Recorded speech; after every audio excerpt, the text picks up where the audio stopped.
Um, this is my own interpretation of the what I would sort of like summarize it in the Dapur. Part of the Dapur, the wooden table concept is basically, and I've seen also, I shared this with one of the lawyer for the patent registration. I like to protect my artwork.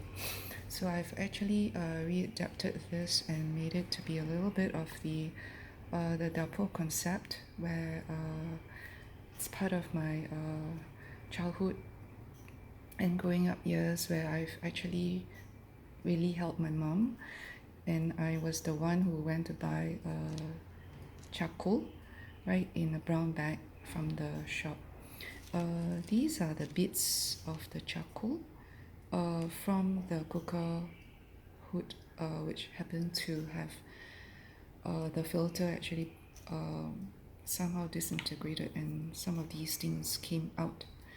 Right, in the old days, we didn't have actually any cooker hob, and the cooker hood that we have is actually the stove that we have is just cooker stove, and she will use the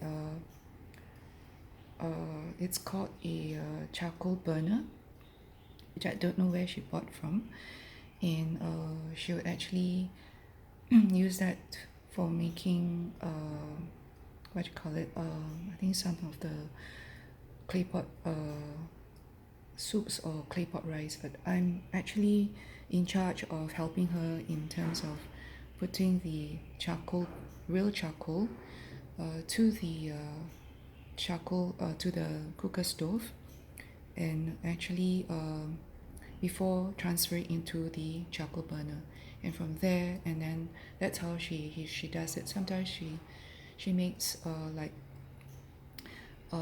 some soups of like, I think it could be sometimes it needs like those sorry I have to say that to some of the perhaps those who tune in, is actually those sorry, not for the, it's not for the Muslim community, sorry, I have to say it's actually the pork, right, it has to actually be softened, because when you cook pork soup into like a normal burner, right, cooker stove, it hardens, but when you cook it on the in the charcoal, it softens, so it's just like a slow cooker, so with the peanuts and all, so that brings out the flavor as well as the lotus root. So I actually helped her in that process.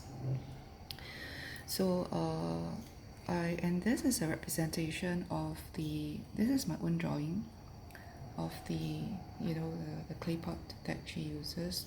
Sometimes it's just like a normal pot, and so these are just I've used actually a kind of like improvised it a little bit, right? So this is my work of art, in the sense that I've done this basically to represent part of the wooden concept, part of the wooden table concept of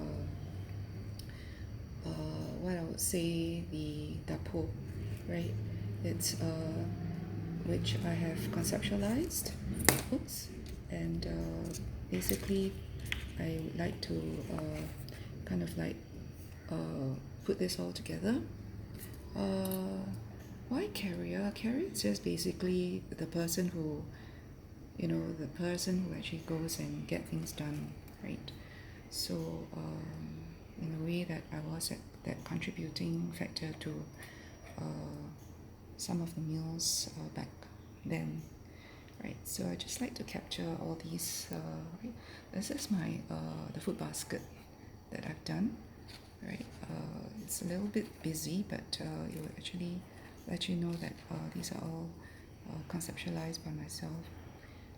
She doesn't really wear this is one of my mini collection of the chakyak. I don't remember her wearing that, but maybe this is can't really recall, but I think she did wear a pair of wooden clocks, right? So all this in kind of helps to help me remember how mom used to actually, my late mom, played a major role in the kitchen dapur. The dapur is just basically a word, a Malay word, because I use to make it a bit more localized, right? As to the kitchen area and the kitchen countertop, which is just basically a very simple countertop with no kitchen cabinets, right? Where we put our cooker stove, and we use cylinder gas. So I just want to share all this with you, and this is something that is a makeshift kind of a thing we use, using paper and also spray paint, right? So I want just to share all this with yourselves, and this is my own concept.